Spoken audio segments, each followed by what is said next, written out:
today. Also, we're live across our social media platforms, Metro TV Ghana, on Facebook, on Instagram, on X, and also you can follow us on TikTok, Instagram, and we're live on DSTV channel 277, also on the Multi-TV Digibox and 94.1 FM on radio. My name is Desmond Okreku Danso. Coming up on the show today, we'll be having a one-on-one conversation with the Minister of State in charge of public sector reforms. She'll be joining us here on the table, so we get to find out what's been happening with that secretariat. And later, we will go to South Africa. And you must have heard that the main opposition leader in the country, Julius Malema, has been sentenced to 5 years in prison for illegally possessing firearm and also discharging firearm in public. We would hear from our friends from South Africa for a first-hand information on what exactly happened that has led to this imprisonment of Julius Malema. So these are what we will be discussing on the show today, so do well to stay with us. But we'll also bring to you the news updates, and Helen Anyeweja is standing by to bring us the latest updates with the news. Helen, good afternoon. How are you doing? I'm doing very well this morning. How are you doing? I'm okay. Good to have you here. Right. I know you have quite a number of stories, including the fuel prices and all of that. Take us away. Okay, so it's now time for the latest in the news. Now, let's get into our headlines for this afternoon.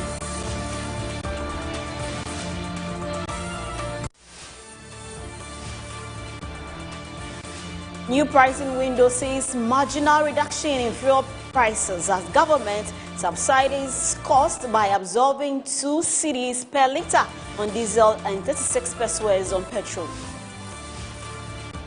Known as the Colossus, renowned legal practitioner Tsatsu Tsikata honored for his statesmanship and service to the nation.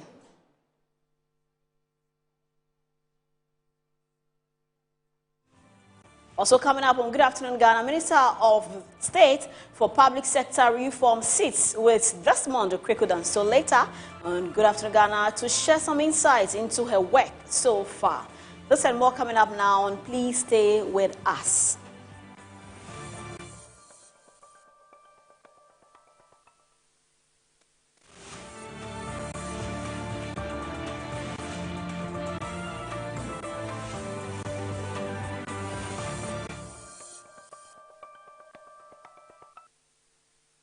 Thank you very much for staying with us, and we start from here. Police have arrested 2 suspects, including an alleged gang leader, in connection with a robbery attack that led to the death of Brecum Chelsea footballer Dominic Frimpong. The Ghana Police Service says the arrests were made through an intelligence-led operation targeting persons believed to be behind the deadly robbery. According to the police, specialized intelligence teams track the suspects as part of efforts to clamp down on violent crime and bring those responsible to justice. Investigators say one of the suspects engaged officers in a shootout during the operation, was subdued and taken into custody. He is currently receiving treatment at a medical facility under police guard. The police also arrested a second suspect in a separate but coordinated operation. Authorities say the second man is believed to be the leader of the criminal gang. On April 12, police patrol teams responded to distress calls and proceeded to the scene where a VIP bus carrying about 30 football players and officials of Brecum Chelsea had skidded into a bush while attempting to escape from 6 armed men. During the attack, one of the players, Dominic Frimpong, sustained gunshot wounds. He was rushed to the Bibiani Government Hospital but later died while receiving treatment. The identities of the suspects arrested so far have not yet been released. Police say operations are ongoing to track down other suspects believed to have been involved in the attack. Now, private legal practitioner and former MP for Asante Kim North, Andy Kubi, says the Supreme Court of Ghana is unlikely to overturn the High Court decision that strips the office of the Special Prosecutor of its prosecutorial powers. According to him, the issue was anticipated during the drafting of the law that established the OSP, and therefore the High Court's ruling did not come as a surprise. If the laws are being applied separately and independently, we will not come to face this conflict of law situation. But when there is a conflict in a particular matter and there is need to be a determination of who should be the prosecutor, that is where we'll be confronted with this conflict of law situation. So we could have operated the two regimes independently if there was no conflict. But as we are here now, the issue of conflict has arisen because of the application of the Attorney General. And rightly so, when we have a situation like this, it is the superior law that takes precedence. So the superior law that creates that mandate is the Constitution. And the mandate as created in the Act of Parliament is a junior law to the senior law. So in a case where both of them are claiming the mandate, then of course it is the mandate as expressed in the Constitution that will prevail. This is definitely the OSP. I understand him to be saying that whether or not this is the situation when there is a conflict, that constitutionality or otherwise of our claim mandate ought to be pronounced by the Supreme Court. I agree with him. Away from that, General Secretary of the New Patriotic Party, Justin Kodua Frimpong, has accused the ruling NDC of an attempt to get rid of the OSP. Now, this follows stripping the office of the Special Prosecutor to power without the involvement of the Office of the Attorney General by Accra High Court. Now, he spoke on Good Morning Ghana. I don't see any issue with the OSP matter. For me, there's no issue. Okay. And I'm surprised that the NDC wants to find a way to collapse that office. And one will want to find out the rationale behind what the Attorney General and by extension, majority in Parliament are seeking to do. If you read the OSP Act, the preamble of the Act even establishes the fact that before the office can prosecute a matter, it has to be done so under the authority of the Attorney General. So what is the issue? And why do we have to waste state resources to go to Supreme Court to seek interpretation of a provision which is clear and has been captured even in the Act? So if, for emphasis of argument, and the current government had the willpower to deal with issues of corruption, and an office has been established, an independent office has been established to support you in fighting corruption, your attitude and posture will mean that even where there are gray areas, you fill in the gaps. No, so it doesn't make any sense, it doesn't make any logic. The behavior of the Attorney General and his deputy going to the Supreme Court to seek interpretation. Interpretation on what? Because it has already been captured in the preamble, section 4, and also stated in the Constitution, and it can use executive instrument. But the truth of the matter is, per the NDC's conduct by its majority leader, Honorable Ayariga, and his deputy chief whip, and Honorable Susu, whereby OSP invited Martin Pebu. Since that period, the posture and attitude of NDC has been sharply against the Office of the Special Prosecutor. And if you remember, certain comment that Honorable Susu made, that if you touch one, you touch all. So there is that presumption that all these things that the NDC is doing is to make sure that they collapse the Office of the Special Prosecutor. Now, Justin Frimpong Kodua equally called on NPP faithfuls to quit blame games as what happened in 2024 is no news.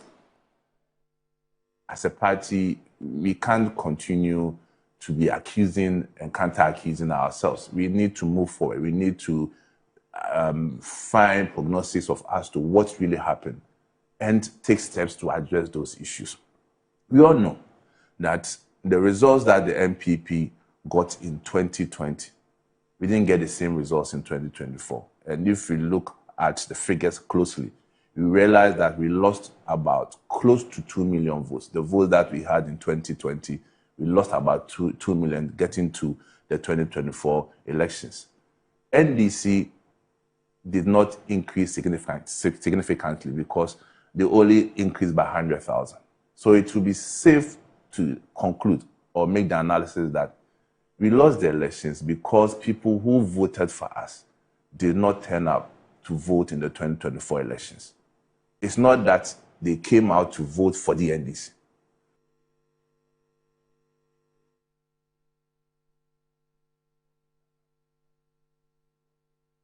Let's turn our attention to other matters now. Showing people where power lies should not be the reason for political prosecution. Renowned Ghanaian lawyer Tsatsu Tsikata has cautioned. According to him, such acts undermine public trust in the justice system. He made the remarks during the UPSA Law School honorific lecture and awards ceremony held under the theme Celebrating the Lifetime Achievements of Lawyer Tsatsu Tsikata. The UPSA Law School's third honorific lecture and award ceremony honored renowned Ghanaian lawyer Tsatsu Tsikata, a private legal practitioner and scholar, for his immense significant and outstanding contributions to Ghana's legal development and international legal discourse. Vice President Professor Nana Jane Opoku-Agyeman commended his distinguished career, adding that his influence had extended beyond Ghana to the global legal community. Mr. Tsikata's work directly illustrates that responsibility. Over the years, he has engaged difficult questions, sharpened legal debate, and insisted on reasoning grounded in principle. In doing so, he has influenced not only outcomes, but the quality of legal thinking itself. Today's recognition is therefore not only about an individual career, it is equally about the standards we choose to uphold as a country. Chief Justice Paul Bafo-Boni described Tsatsu Tsikata as part of a rare breed of lawyers who see the law as a tool for justice rather than personal gain. In his remarks, Tsatsu Tsikata argued that fairness and integrity in the administration of justice are critical to sustaining confidence in the rule of law, warning against selective justice. His submissions have frequently illuminated the deeper purposes of the law, reminding us that legal reasoning is at its finest when guided by principle and anchored in justice. In this sense, I dare say that he belongs to the rare breed of lawyers in our lifetime who see the law as more than just being a set of mechanical rules to be manipulated by lawyers to selfish ends. The event at UPSA Law School brought together legal academics, students and practitioners who gathered to honor his contributions to Ghana's legal development and public service. The value of legality and justice is something that governments, especially those who claim to be committed to the rule of law and democracy, must recognize. Otherwise, they create distrust for the very constitutional and legal order that is their claim to authority. Let's do some social stories now. MP for Nocton, who is also Ghana's Foreign Minister, Samuel Okudzeto-Ablakwa, has expressed gratitude to President John Dramani Mahama for including his constituency among the major road projects for the fiscal year. While inspecting works on the Sege Aveyime Bator Mefe roads, so the MP noted that once completed, the roads will significantly ease the burden on farmers who currently struggle to transport their produce to Accra for sale. In terms of the road construction, I'm impressed with what the contractors are doing. On this corridor, we have two main road projects, the Sege Aveyime Bator Mefe road project. It's progressing very well. And then we also have the Aveyime to Asuchari road project. And that is a very important corridor because that is the agric food basket of our constituency and the larger Volta and Greater Accra region. If you also consider the fact that that is the same enclave where we are to have the new Volivo Bridge, then you should know that that is a very, very important corridor. So I must commend President Mahama for prioritizing the development of my constituency. These are all projects that go beyond the funding capacity of a member of parliament. You need to lobby, you need to talk to the president so that the president can prioritize these projects within the national agenda. And so I must commend President Mahama for prioritizing North Tongue. I am confident that by next year, this constituency will be totally transformed. We are going to have new road networks. Apart from the Sege Aveime Bato Mepe Road, the Aveime Asuchari Road, we are also going to complete the Japon Podoi Abutia Road, and we are going to also complete the Dofo to Mafia Didome Enclave Road project, and then we'll do the Volivo to Dofo Didome Bridge. I really have been excited about this tour. This is only one side of the constituency, the Bato Mepe traditional areas. So we have two traditional areas on this side. On the other side of the river, we have four traditional areas, Volu, Dofo, Fojoku, Togome, and all these traditional areas have their own unique Now, fuel prices have begun edging downward as oil marketing companies roll out new pump rates at the start of the second pricing window of April, effective Thursday, April 16, 2026. The move is aimed at offering modest relief to consumers. The changes follow revised minimum pricing benchmarks set by the National Petroleum Authority, as well as recent government fuel costs. Star Oil has adjusted its prices in line with the new benchmarks. Petrol has been reduced by 3 pesos per litre from 13 cedis 30 pesos to 13 cedis 27 pesos, while diesel recorded a sharper drop of 1 cedi per litre, falling from 17 cedis to 16 cedis 10 pesos. State-owned Goyo has also aligned its pump prices with the updated pricing window. Petrol is now selling at 13 cedis 27 pesos per litre, down from 13 cedis 30 pesos, while diesel has declined to 16 cedis 10 pesos per litre from 17 cedis 10 pesos. However, its Super XP95 price remains unchanged at 15 cedis 77 pesos. The reductions mark a turnaround after successive price increases in recent pricing windows, largely driven by volatility in global oil markets amid tensions in the Middle East. The latest changes also follow government intervention to absorb 2 cedis per litre on diesel and 36 pesos per litre on petrol, aimed at cushioning consumers against rising fuel costs. The policy is expected to support further marginal reductions across the market, with more OMCs likely to review their prices in the coming days. Now, the Ghana Immigration Service has rescued 305 West African nationals, including 113 children, in the second phase of an intelligence-led operation targeting exploitative street-begging networks across parts of Accra. The Ghana Immigration Service said the second phase of the anti-trafficking operation is aimed at dismantling criminal networks operating in the Greater Accra region. According to a press release issued on April 15, the early morning exercise focused on areas including Abosiokaim, Zongo Junction, Nima, Madina, and Kanishi. The service says a total of 305 West African nationals were encountered during the operation. This number includes 113 children, 66 adult women, and 126 adult men. Officials say the children rescued comprised 36 boys and 77 girls, highlighting what the service describes as a growing concern over exploitation of minors within such networks. All persons rescued are currently undergoing profiling and necessary immigration procedures at a dedicated center. The Ghana Immigration Service says it is also working with relevant stakeholders to ensure victims, especially children, receive care, protection, and support. The service has urged the public to report suspicious activities linked to human trafficking and organized street begging to the nearest immigration office.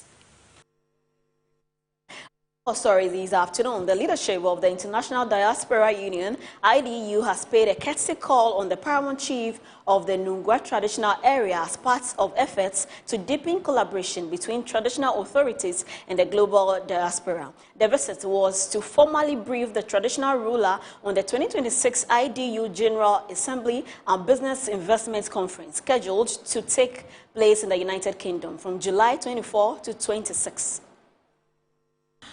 The summit, being organized in collaboration with the London College of Creative Media, is expected to bring together diaspora leaders, investors, and policymakers to drive sustainable development across Africa. Global President of the International Diaspora Union, IDU, Dr. John Ajete, says the engagement aims to explore strategic partnerships between traditional institutions and the global diaspora, while announcing the King's nomination for an honorary doctorate in recognition of his leadership and contributions to cultural preservation and community development. And we talk about investment in Africa, particularly in Ghana, and then meet with policymakers, investors, and to bring development to Africa. So it's the reason why we came to meet with the King, so that we invite him to the program, because we believe that his presence will make a greater impact. He being the Greater Accra Regional President of the House of Chiefs, this present there will give the people the assurance that Ghana is conducive enough to receive them, and that they can do business in Ghana. So it's the reason why we came to meet him. In response, Professor Kinni Adefio Walenchi III commended the IDU for its vision, urging Ghanaians to rediscover their self-worth. Chief of Bonkatamanso Nilaye Akwete, the 10th, encouraged the youth to embrace self-employment instead of seeking opportunities abroad. Well, we have teen youth, girls, women and men who are not having any good employment do it. It's not everybody who can be in the office. There are people who can do their own trading. There are people who can go into artisan and then learn their own trade. The IDU conference is expected to serve as a major platform for strengthening diaspora engagement and unlocking investment opportunities for Africa's development. Now, the champion of Cape Coast, Nana Kweku Eji JP, is calling on Ghanaians to embrace self-reliance and add value to local resources to a key driver of national development. Now, he made the call at the Forum on Reparative Justice organized by the Institute of African Studies at the University of Ghana.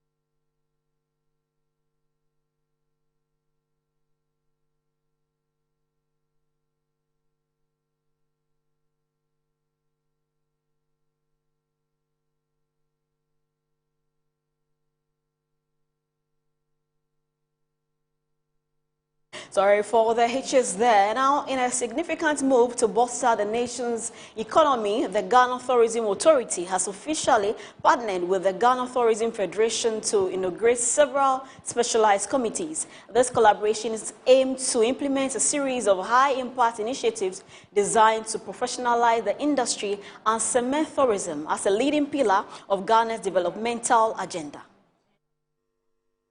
During the inauguration, the Chief Executive Officer of the Ghana Tourism Authority, Mame Efua Hujetu, emphasized the importance of human capital. She announced a new training framework designed to guide graduates in the ethics and professional standards of the sector. Hujetu further highlighted that tourism currently ranks as the third largest contributor to Ghana's GDP. So we are having graduate unemployment issues in the country.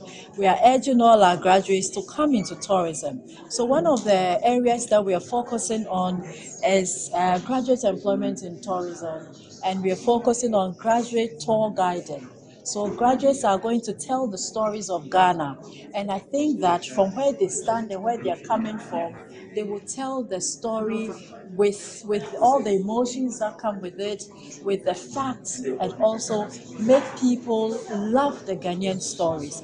We are not only making them tour guides or training them into tour guides, but we are also going to make sure that we give them mobility, we give them cars, EV cars that they are going to drive. So each person will have a car to go home with, and this car is supposed to make sure that we mitigate the shortage of transportation when it comes to commercial transport in the system. The president of the Ghana Tourism Federation, Seth Yeboah Okran, unveiled a transformative program dubbed Uplifting Women. And not only that, but we are using our local product. For example, the pot and the utensils that will be used in over 15,000 chop bar across the country will be produced with our local ceramics. And that is a job creation opportunity for other women and other people to do. The bamboo sellers, the thatch. So it's a job creation initiative. However, we are uplifting the standard of our women. With these new committees in place and a focus on both grassroots empowerment and high-level standardization, Ghana is signaling to the world that it is ready to take its tourism product to the next level. More social story this afternoon. Government has been urged to make dedicated budgetary allocations to orphanages as concerns grow over the welfare of vulnerable children across the country. This call comes amid increasing pressure on care homes struggling with inadequate funding, rising operational costs, and over-reliance on donations. So the appeal was made during a donation exercise by the Beimang Intercessory Ministry to the Tsatsu Children's Home.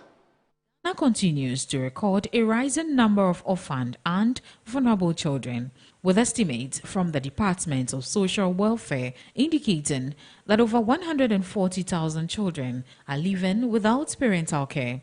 Out of this number, more than 4,000 reside in orphanages nationwide.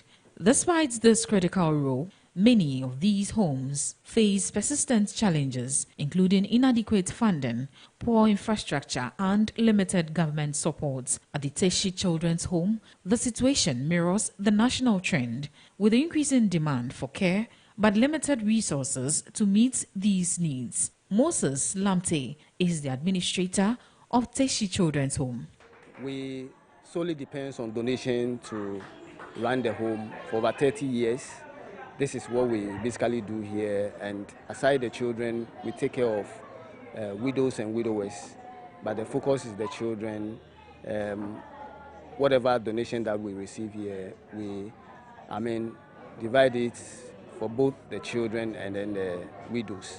It is against this backdrop that the Beimang Intercessory Ministry stepped in to provide support. The group donated food items, toiletries, essential supplies, and cash to the home, bringing some relief to both management and the children. Prophetess Naomi said the Lord have told her that we should visit the orphanage. Before that, there were a lot of prophecies and visions that told us that we should take that move. So we started preparing ourselves, and bless the name of the Lord. Today is the day that the Lord has given us that opportunity to come and do this presentation. While the donation has eased immediate pressures, stakeholders maintain that such interventions are not sustainable. They are therefore calling on government to establish a structured and consistent funding framework to ensure a long-term survival and effective operation of orphanages across the country. Energy now, the Eastern Regional General Manager of the Electricity Company of Ghana, Engineer Emmanuel Akpo, has stated that the company welcomes constructive criticism to help improve its operations going forward. He made this remark during a brief media interaction after the company's outstanding performance at an award ceremony held in Accra.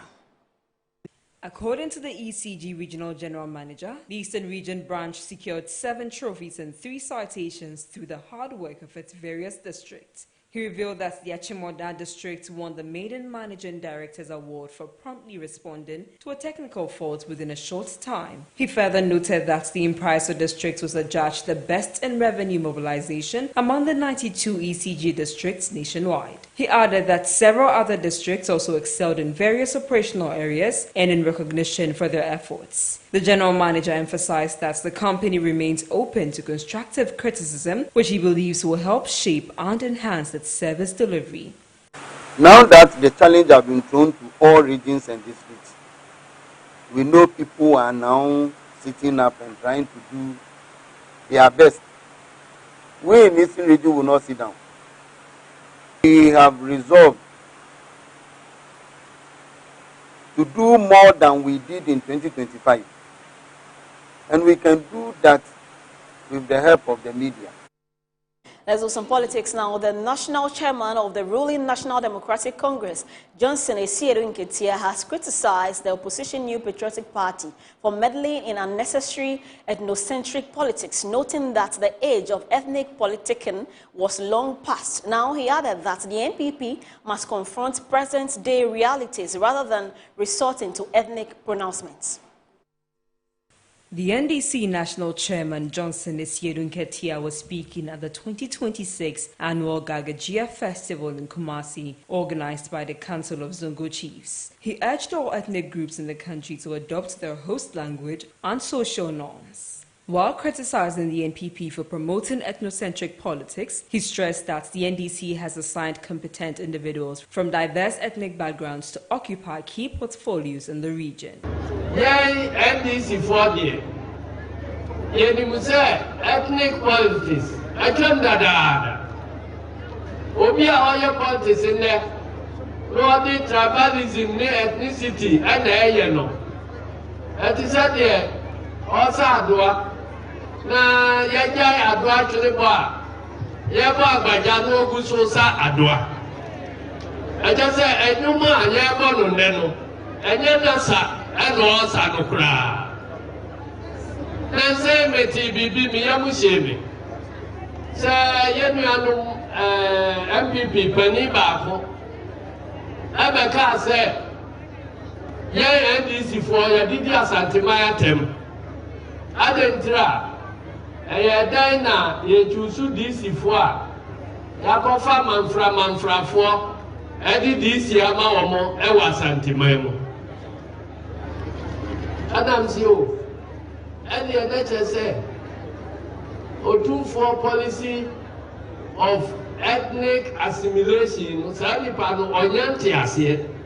Alhaji Ali Suraj, who represented the former Vice President, Alhaji Dr. Mahmoud Baumia, conveyed a message of hope and reiterated his personal position on the need for the Council of Zongo Chiefs to hold the current government accountable. And this is for the assembly in Amsa, say, Yemfatuni, and Mapepeni, Ewa Santima, and now assembly, Nipa to be Chantro. But when Nimu, every hour say a church money say, baby, I ate in a friend as a Quarimampo, a municipality, and Rana, ye, the Obehe as a Quarimampo, me Pacho, me ma menmo, me papano, where ye, where Zongoni, where Pepeni, and do extra say. And Trona Mucha and Rana ye Komuno, and then so Muchantro, I say a cry. You may say, Akoyano, because you want to crano. The Ashanti Regional Minister, Dr. Frank Amoakohene, while commending the Zongo Chiefs for their important role in maintaining peace and stability within the Muslim communities across the region, conveyed the assurance of government's unwavering commitment to inclusive development. For without peace, we will not be able to have a sustainable development. Without peace, we will not be able to see progress. Without peace, we will not be able to build a region and build our country. So it's a very important matter for us, for which we really want to stress on and encourage us all and congratulate us for playing our various roles in making sure we make this a reality. Beyond that, His Excellency the President has made various avenues for us to empower our youth, because we know the devil finds job for the idle hands. On his part, the president of the Ashanti Regional Council of Zongo Chiefs, Naba Alhaji Musa Akambonga, assured the unwavering commitment of the Council of Zongo Chiefs to championing the welfare and interest of the entire Zongo community, irrespective of one's ethnic background or religious persuasion. The Council of Togo Chiefs has decided to give paramount importance to girl child education in the coming years as one of its priorities, as that will reduce drastically. This is where we wrap up on the news update segment on Good Afternoon Ghana. Make sure to join me at 2:30 sharp on Metro TV Ghana as we there's a lot of this afternoon. My name is Helen Anyeweja. Desmond, over to you. Right, Helen, thank you very much for bringing us the news update. You're still watching Good Afternoon Ghana here on Metro TV. We're going to take a break. When we come back, we're having Lydia Lamisi Akanvaria join us. She is a Minister of State for the Public Sector Reforms, and she's a Member of Parliament for Timpani Constituency. We get to talk to her about this position she's been in for just over a year. We'll talk to her about that. And then later, we head over to South Africa, where we'll be interacting with a South African journalist on what's happening with Julius Malema in the country. We know that he has been sentenced to 5 years in prison for possession of firearms and also illegally discharging that in the public. So we will get some more details on that. So stay with us here on the show. My name is Desmond.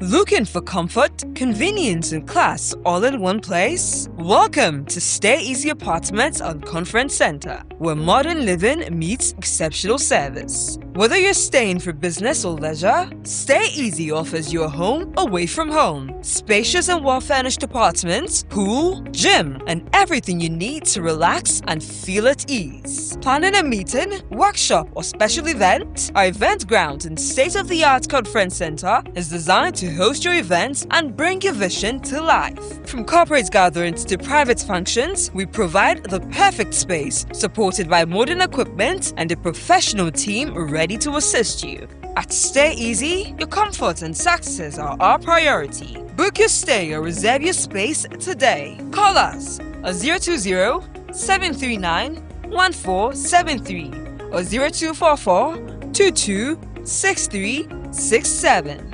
Stay Easy Apartments and Conference Center. Stay easy with us.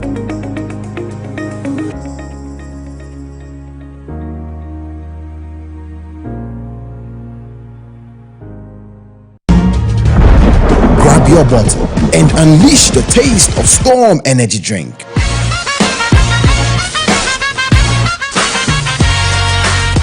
A bold flavor, a big attitude. Feel the vibe, own the moment. It's your time to be different. Storm Energy Drink, make your mark. Excessive drinking can be detrimental to health. Not recommended for persons under 18 years, lactating mothers, pregnant women, and people sensitive to caffeine. This advert is FDA approved.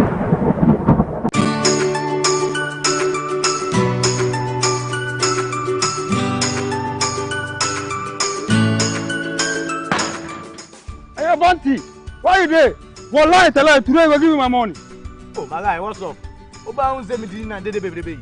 Scan no saying 500 cedis per.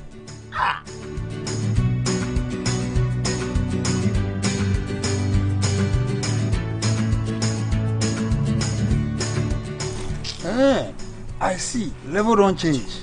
But to show me the way. But there's some sorry Amanua. Talk to babe. ¿Quieres ganar dinero? Huh? Cash.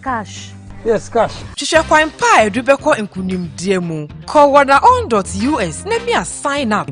Ema ore mfi se udi wo telephone number so ebeka ho uwie a. Afei be games no emu. Shisha one short game. Fasika kume bitu ho. Afei number se free 0 to 99. Yedie wakumape. Na obenya sika de free 50 Ghana cedis. Kopim 500 Ghana cedis. So it be easy like that. Just like that. So I'll go buy my dream car. Por supuesto. Just visit wanaon.us and win some cool cash prizes. It's Bemi. Boom! Wanaon. You be too much. Play responsibly. Gaming can be addictive. accredited and endorsed by the Gaming Commission of Ghana.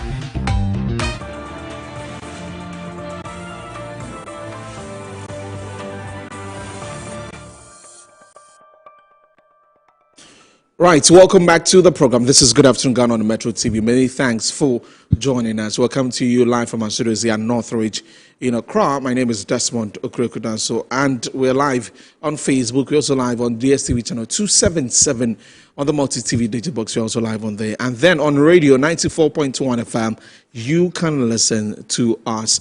This afternoon, we're honored to have joining us here the Minister of State in charge of public sector reforms and a Member of Parliament for Timpani Constituency, Lydia Lamisi Akanvariba. And we are going to be talking about her role at this particular secretariat and what's been happening. I have a lot of questions to ask her, a lot of them. We'll get into all of that. And even if we're talking about what the President said yesterday in terms of us looking out for our health. And I know for public sector workers, it's one of the things that comes up, sitting at one place when you are done. In fact, you leave home at dawn, try catch a bus, get to work. You close around 5, 6. You need to catch a bus again. There's traffic. You get home late. The time you eat, all of that. So it will just coming into our conversation. But thank you so much, Honorable, for joining us this afternoon. It's a pleasure to meet you. Thank you very much for having me this afternoon. Thank you to your cherished viewers and listeners, and most especially to my constituents and the people of Kusauk as a traditional area. Right. Let's begin from your time in Parliament, right? And looking at where you're coming from also, I'm sure it's a lot of pride for you that as a woman, you're able to go through all of that. You're a qualified nurse, a professional nurse, you're a politician, you've been around for a while. It must be a lot of pride for you that you're representing your people in Parliament. Thank you very much again for this accession. I think you are right at one point, but at another side, I can say no. Where I am now is a way of humbling me to serve the people of Timpani. It's not about pride. It's about the people recognizing you and giving you that privilege. It's a privilege, not a right. It's a privilege for you to serve them. The fact that people always say, why do you always say your husband passed? But it's a fact. As a widow, and the people of Timpani will allow you to lead them. It shouldn't be something of a pride. It should be something that should humble you. So I'm really humbled by this position. It has been difficult. If somebody says we got it on a silver platter, it's no, and no. It's not easy to wake up one morning and the party say we want you to represent the party, and you have to go around, do a stakeholder consultation to be accepted by the people in the first place. Well, if you look at our terrain, I can say the 5 northern regions, I think I'm one of the people, young ladies or ladies who want to go into politics will use me as a litmus test. Because it has been difficult for women to come into the limelight. So all in the 5 regions, we are just 3. Myself, the 2 AGs, making us 3. That's Pusuga, Salga South, right, and then Timpani. But currently we have a lady who is also at the MPP side from Savlugu. What do you say to the young people, the young ladies? I'm sure you get a lot of them in your DMs and messaging you. What do you say to them? I always tell young people that if you want to come into politics, there are key things you should have in mind. You should be determined. Okay. Don't let anybody force you to go into what you don't want to go to. Just be determined yourself And second, don't think that people are just going to say, oh, because you're a woman, or that the ladies first, so go. No. And then three, you have to also educate yourself, build your capacity, so that when the opportunity comes, you can take it. Sometimes when I go into my communities and address like the women in the community, some people will even ask, this one, has she ever been to school before? But that is how I swing myself, to be a public figure and be somebody who can identify myself with the people in the constituency and the district. So if you're a young lady, just make sure that you are determined. 2, don't let anybody force you to do what you don't want to do. And 3, you have to build your capacity and be ready for it. Don't let anybody tell you that it's on a silver platter. No. It's hard work. Right. The president has been talking about women inclusion in his government, and he has made a number of appointments. How did that come to you when you have a leader who acknowledges that indeed women play a very important role in governance, and so want to appoint a number of them, a lot of them, into his government, hence your appointments coming in? Yeah, you have just taken the wind out of my sail. One of the issues that I wanted to say is the fact that His Excellency, we are grateful to him for recognizing women. 1, he has taken a woman to be his running mate. That's a plus. 2, he has a lot of women in his government as appointees. 3, going around, you can see that most of his attention and his focus is on women activities. And therefore, there is no other thing to say than to say that His Excellency is interested in inclusivity in his government. Did you see appointments coming? Were you expecting it? Yes and no. Yes,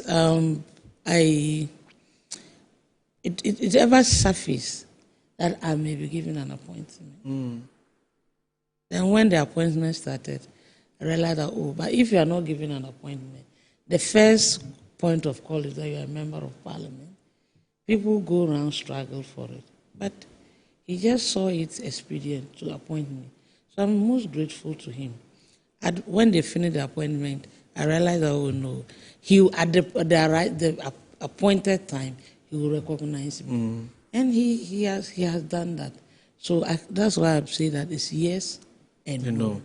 A few days ago, I had a conversation with lawyer Abraham Amaleba, and we're talking about his appointment also, and he mentioned that he had no idea about the National Road Safety Authority, and he had to lock himself up for a week to read about the authority and what has been happening there. For this role that you were given, was there an idea of it really? And of course, you are in the House, so you must have seen how other ministers of state in that portfolio had come into the House. But what did you do to get yourself conversant with this role? When the opportunity came, I decided to read. That is why I told you that any young woman or any young lady who wants to go into politics, so you should build your capacity. That's the first point of call. When it came, I was even in the US. I was attending a program on International Panel of Parliamentarians on freedom of religion or beliefs. Okay. It's an organization that I belong to, and I attend their programs every year. So it was one of those I was there when one of my colleagues ran to me and said, did you read the news from Ghana?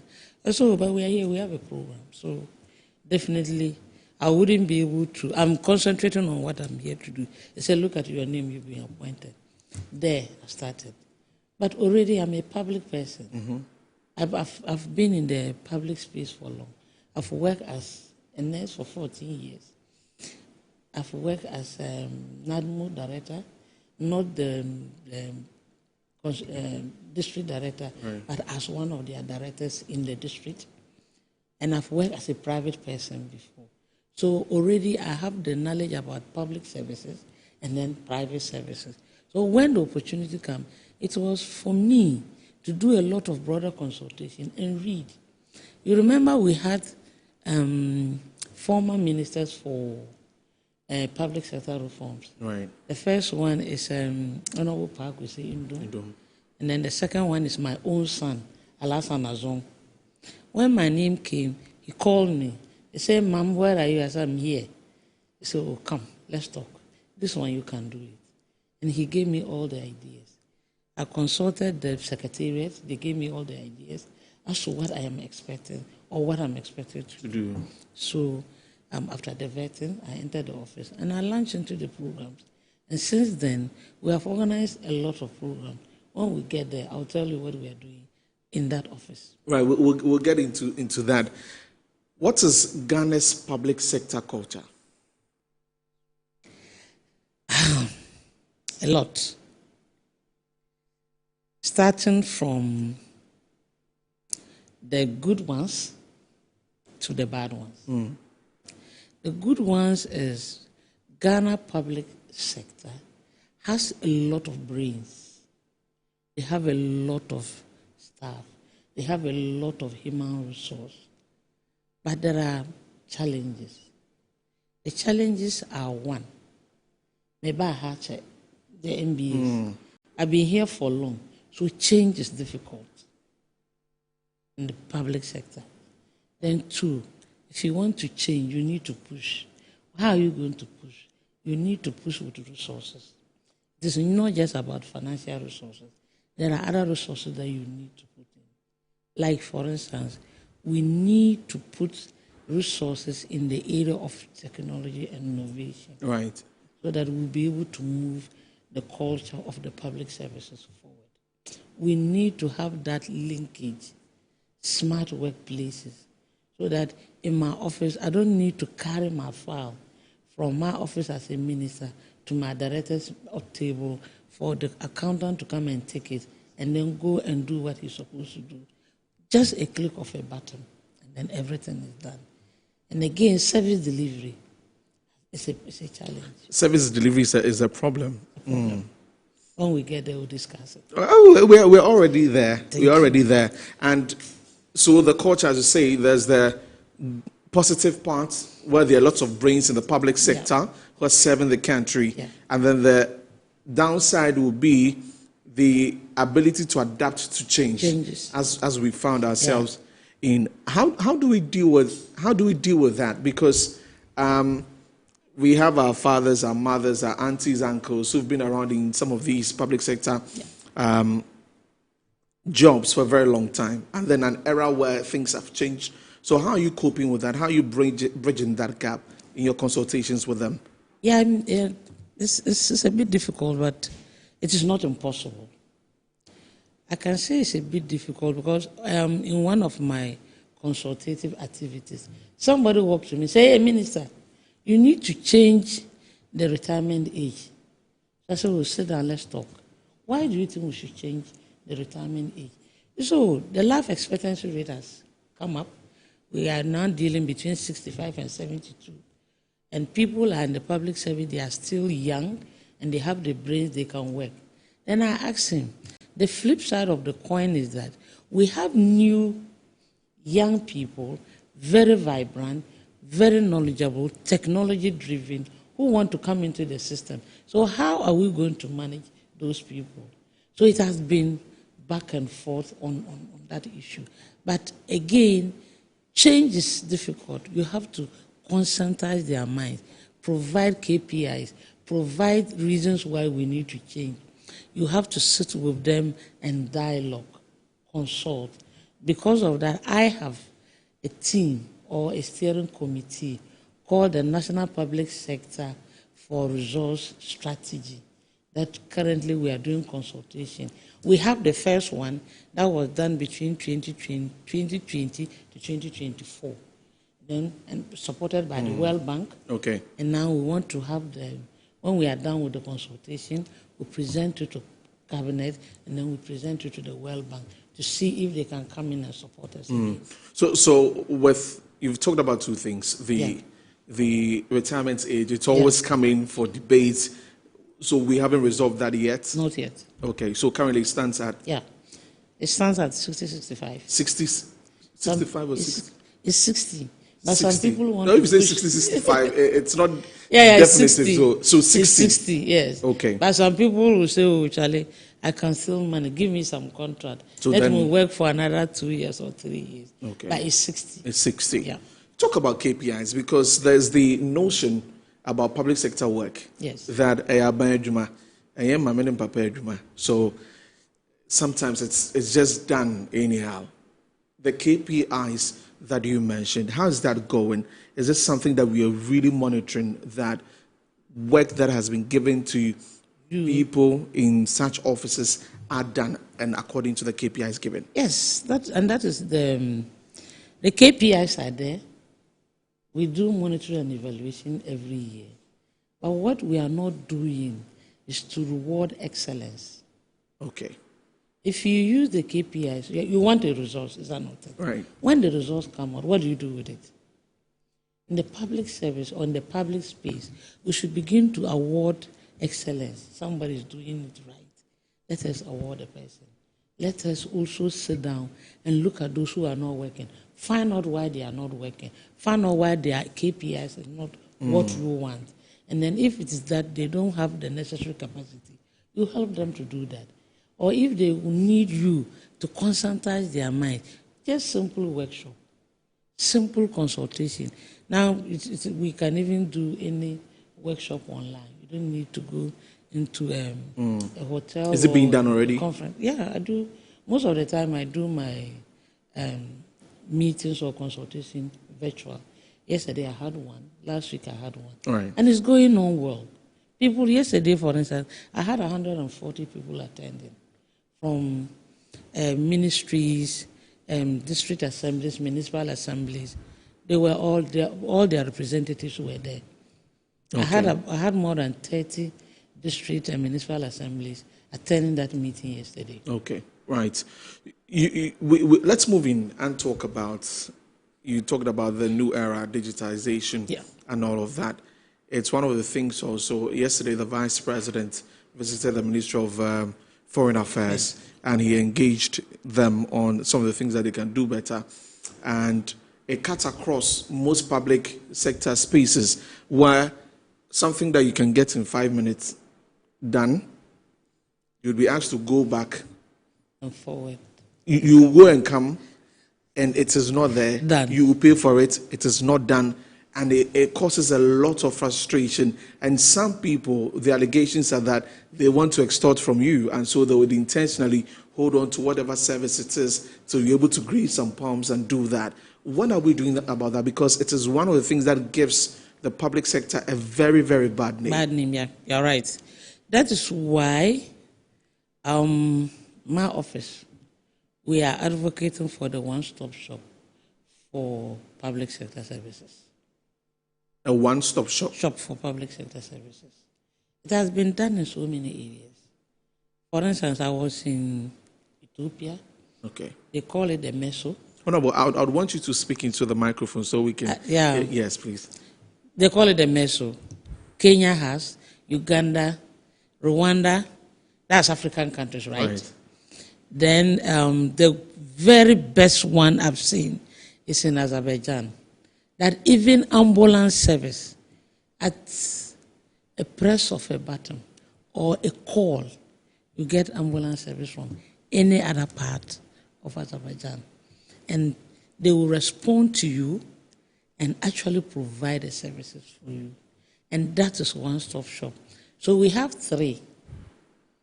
We are looking at three options. Okay. A particular location where we have all the services together. I want a passport. When I enter, I press this button, then a receipt will come. What am I looking for? A passport. Then I'll look at that receipt. What are the requirements? I need my Ghana card. I need my birth certificate. I need this amount to pay. But where are those counters? Then they also go to counter 1 for your birth certificate. You go there, and instantly you can get your birth certificate with all the necessary requirements that they want. Then from there, they say, oh, go to counter 2. Counter 2 is for your Ghana card. You go to counter 2, you get your Ghana card. And then the next counter, myself, I was there, I saw it. Somebody came in, and within 3-4 hours, the person was able to get his passport at one location. Then we have the no location. The no location is where you just need a short code to pay your money, and then you tell them what you want. You people, you do it a lot. They say lotto. We want, today we want to have 3 people that we are rewarding them. Yeah, like on Metro TV, we have one our own. Yeah, you have your own. Then they say, oh, go to this short code, and then you enter. It could be the same. I go to the short code, I pay my money. My Ghana card can be delivered to me in my house. I pay for my passport. It can be delivered to me in my house. That is no location. And these services should be running 24 hours. We want to encourage foreign partnership in our country. Somebody want to register for works and housing certificate, company registration, tax registration. Now that you are going to register, you go and register. Then they show another area, go to works and housing, go and register for your DK2. Then you go to roots and register for your root certificate. Then you go to Senate and go and register for your Senate. You go to tax, Ghana Revenue Authority. Yeah. You go and register for your tax there.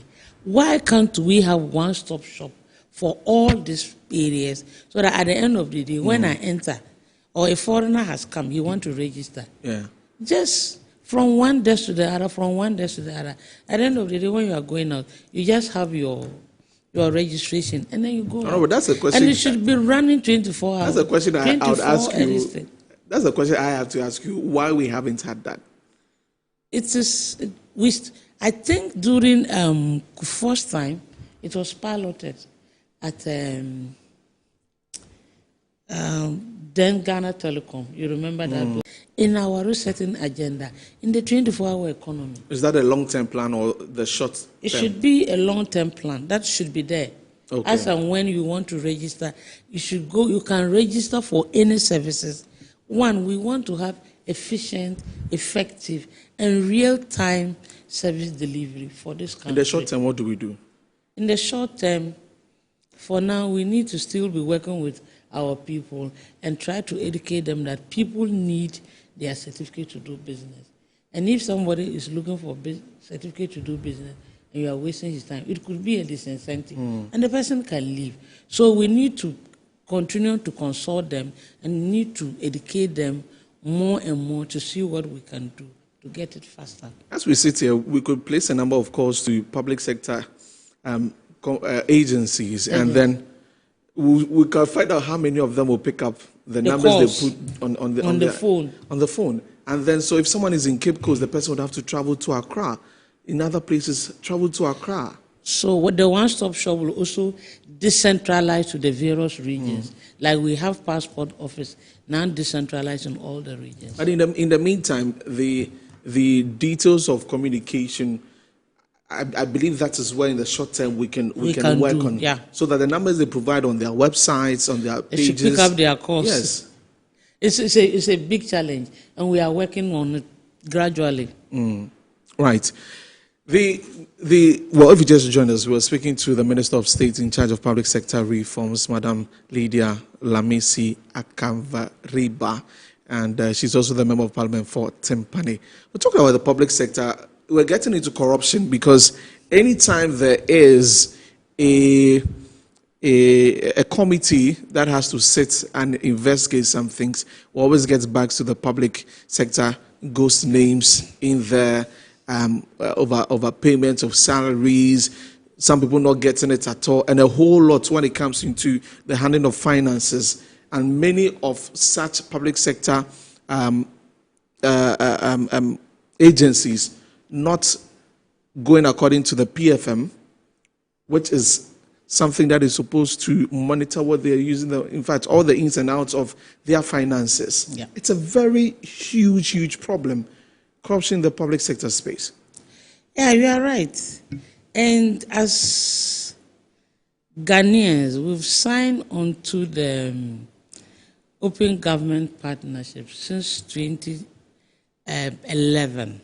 And one of the pillars is about corruption, transparency. The pillars of the OGP is transparency, accountability, right, citizen participation, and innovation and technology. So therefore, why do we still have corruption as a household name in Ghana? Today, if there are ghost names, if we are using technology very well, as it is now, if we are using technology very well, there will be no salary issues. It's just technology. Everybody's effective name is technology. There. Effective technology. Not just effective technology. Service people that are well trained to handle those technology equipment. Then we won't have corruption. Again, if there is transparency, like the finance minister have just done, value for money office, no certificate will pass, no payment will pass without passing through the value for money office. It's a way of curbing corruption. The ghost names, I think it is something that public service or public service workers should understand, that if you put yourself at that point, you are only telling yourself that you want to go to jail. Have we sent the any president cases like have that? Brought out the code of conduct for public, his appointees and public sector workers. So if you have read that and you decide not to abide by it, then you just want to go to jail. People keep asking that, NDC oral, what is happening? Yes. We don't want to take any case to court and be thrown out. We want to do due diligence so that when we get to the courts, we know what we are talking about. But remember, the wheel of justice, it grounds slowly. But what happened? Definitely, it will grant fine. Honorable, we are losing $3 billion annually to corruption. Yes.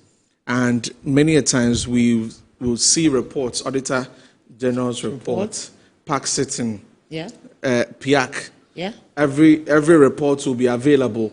And even what the finance minister said in Parliament a few weeks ago, he pointed out, he mentioned the names of the ministries, of the agencies that have misused state funds and all of that. Now the question begs that, do we not know them? Can we not effect that? Because if we want to make it, if we want to let Ghanaians know that we are fighting corruption, we need to see some of these people who have engaged in these things. You can see we arrest them almost every day. That's not enough. Yes, we arrest them. We are working on their documents. Definitely, our responsibility is to identify them. We have identified them. Yoko has taken action by arresting them. They are before court. So now everything is at the doorstep of the justice system. It is they who will tell us that, look, the people you have brought, they are really corrupt. We have gotten A, B, C, D, and they need to go. People have gone to jail. Tsatsu Tsikata went to jail. Many years ago. Many years ago. In recent times, we've not seen any. In recent times, they will definitely go. Some will go. In your second year? We are in our second year. But some people, cases travel for more than 4 years. But they definitely went to jail. Don't let us be like the Attorney General. We are not seeing. Yes, the Attorney General is doing. He compiles the cases. He takes it to court. A lot of them have been charged, and they go to court. Court will adjourn the case. So we are looking into it. That doesn't mean that the Attorney General is not working. But I want you to remember that what we are seeing, what we have already seen, there is more to come. You've gone round, definitely, all the public sector agencies. Which top 3 most corrupt that you have seen? I know they do release the that is the list of the corrupt agencies, but for you, which one have you seen? Yeah. For me so far, those that have gone round, I didn't go there to look at their corrupt practices. I went there to see what are their reform agendas. When I come to your office, my office is to coordinate all the reform agendas from the various ministries and agencies and departments. But you have to identify that they are being corrupt, and then the reform will affect them. I'm looking at the way people want to reform to make sure that there is no corruption, to make sure that there is effective and efficient service provision to the people of Ghana. The workforce in the services are getting what is needed. We have committed and disciplined workforce in the system. But for corruption, I can say for now, what I have seen is the National Service Secretariat. National Service Secretariat. What went there was too bad. Too bad. Roads, not now, but before, roads it was difficult for us. But for now, we are managing. Let's see the midterm assessment of the NDC government, whether you have corrupt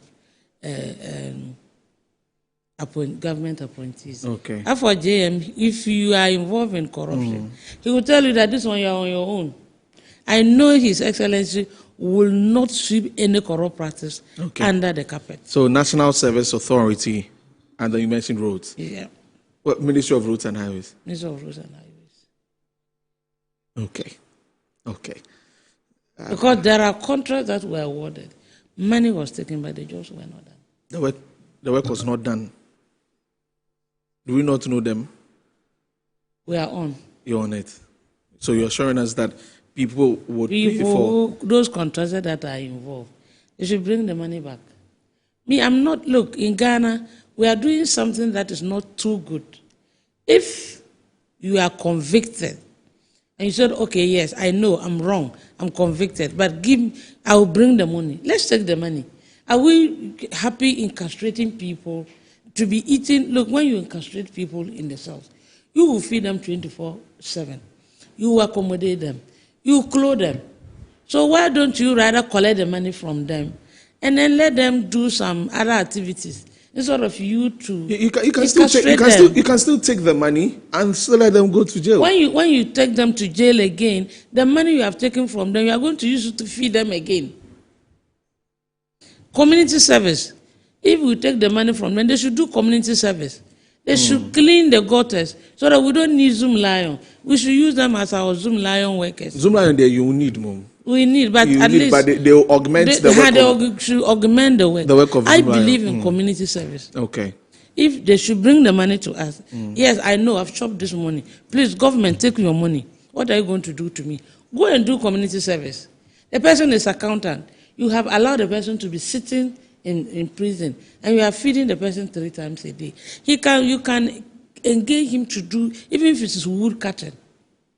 They can do wood cutting. They can do basketry, so that we sell those ones, and you to feed their colleagues that don't have money to pay. These loopholes you're talking about, every year it keeps going up in terms of the amount. Yes. How do we close that? What's the monitoring?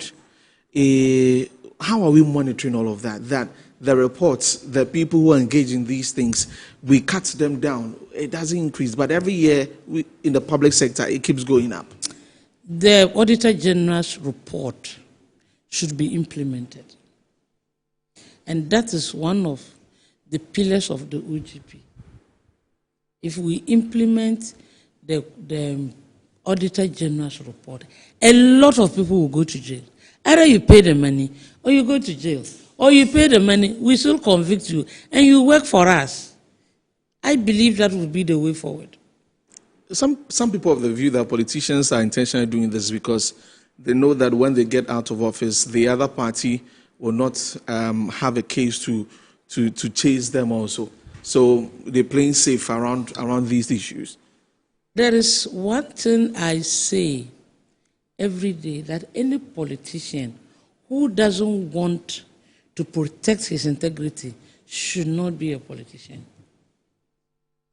At least you don't have any other thing in this world. Your integrity should speak for you.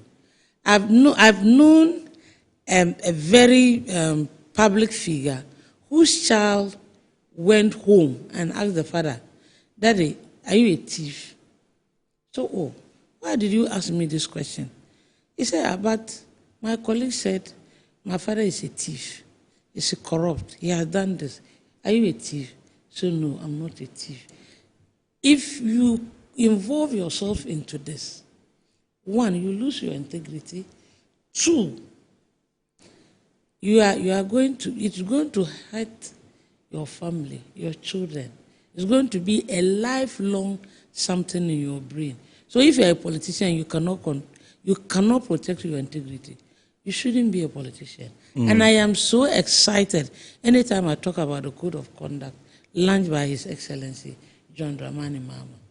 Some of the public sector agencies, I know SIGA engages in that, but I'm sure you also have an insight into what happens there in terms of profitability, the losses that are being made there. How do we curb that we've given you this company to take charge of and we're not making profit? If it was a private business, you may have been fired already. But for 6 years consecutively, some companies are making losses. How are we reforming that also? We need serious coordinated reforms in those areas. For instance, Commercial Bank. Commercial Bank was running, excuse my language, at a rate that was affecting the banking system, the bank itself. Today it has changed. So any state-owned enterprise that is not working well must be looked at. For instance, I won't get up one morning, then they'll tell me that DVLA is running at a loss. What do you sell? You are only to register cars, take the money, pay your workers, and make sure that you provide effective and efficient services. You can't tell me that passport office is running at a loss. Why will passport office be running at a loss? Why? Is it that the people are not paying, or you're charging too low, or your salaries are bigger? I know Cocoa Board has issues because there were challenges. The money was not put at the right place. That's why Cocoa Board has challenges. Money went rather into Cocoa Road construction instead of their main mandate. That is why definitely they have a lot of challenges. But at least, and it also comes back to technology and innovation. At least any state-owned enterprise should be well versed with technology and innovation. You should be able to bring services that will make sure that your office run properly and will not run at a loss. And again, I believe also that if you are not running well, either we change the CEO, or better still, we can, if we even start naming and shaming them, some of them will sit up. That should be done. That should be part of the reforms that. So that's why I go around every edition. I have been to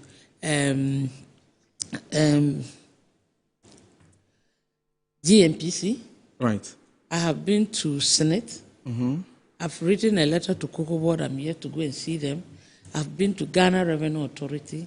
I go almost all the agencies that needs reforms to find out what are their reform agenda.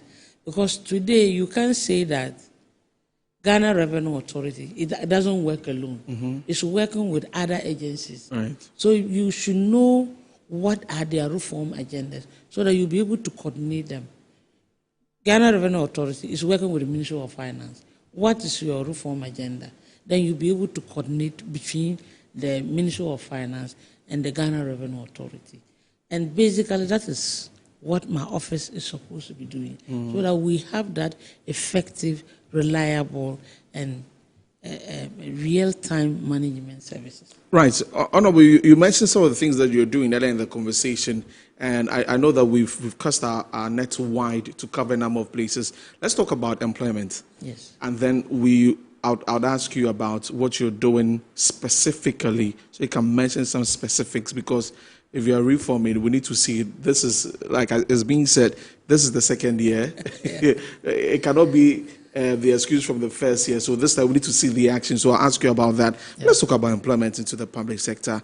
It's been difficult for some persons. Yesterday we saw the teachers whose salaries have not been paid. Of course, some of them have not been absorbed yet. Health professionals, your own people in there also, and all of these things that are happening, and even in terms of promotion, in terms of all of these things, how do we solve that?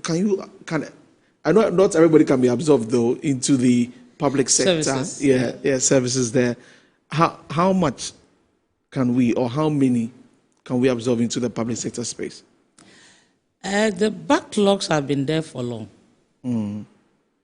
Currently, the health sector, we are taking from 2021.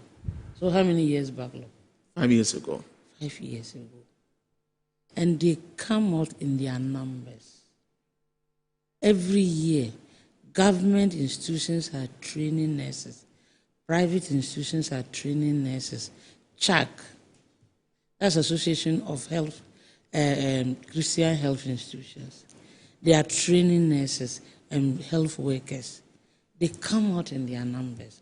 But if the MPP government have picked from 2021, 2022, 2023, would have been low with 3 years. Would have been low with 2024, 2025. Maybe we can say 2020 because they will be writing their exams very soon.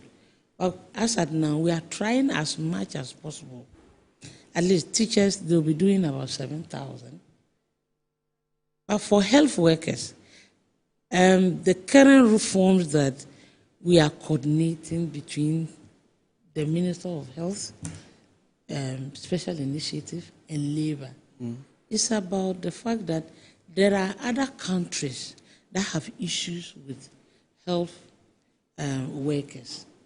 But what they are looking for are specifics. For instance, they are looking for emergency response nurses. They are looking for psychiatric nurses, oncology nurses, pediatric nurses, ophthalmic nurses. If this country we are able to train them, those category of nurses, and not general nurses like we are training them, we'll be able to take them to other countries so that the labor exchange program will also help. And I think that we should also be able to do that for the teachers so that we can take them to other countries where they are needed. And they will go and work. It will be a benefit to the country and to the individual who is going there. You remember about a month or two ago, we had 50 nurses to, I think, Trinidad and Tobago, right? Yeah, Barbados. Barbados. Yeah. So at least, even if every year we are able to do 300 outside the country, teachers 300 outside the country, we are reducing the backlog in Ghana. But the question also is that when you go across the country, some schools lack teachers, some schools lack nurses, and some hospitals, and then all of that. So and we are taking them out. Redistribution. As for in-country, it's just about redistribution. But it's not being done. Now, the health minister, wherever he posts you, if you don't go, just count to yourself out, they won't pay you. You have to go there, they will validate you before they will pay you. That is exactly what he's doing. So the nurses, if they post you to my constituency, they have posted you to Luapuparo Health Center, and you say you won't go. Then we just take your salary, mean that you don't want to work. I worked in Boko Hospital for 14 years. There was nothing wrong. And from Boko Hospital, sometimes I go to Fafa Bantafaro as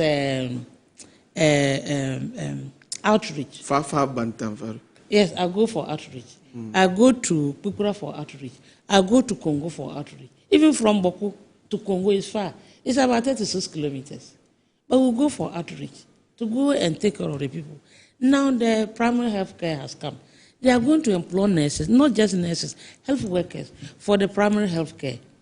Teachers, for instance. Look, I know there are some schools in Ghana. You go and it's only 2 teachers, from primary 1 to primary 6. So we need to do redistribution.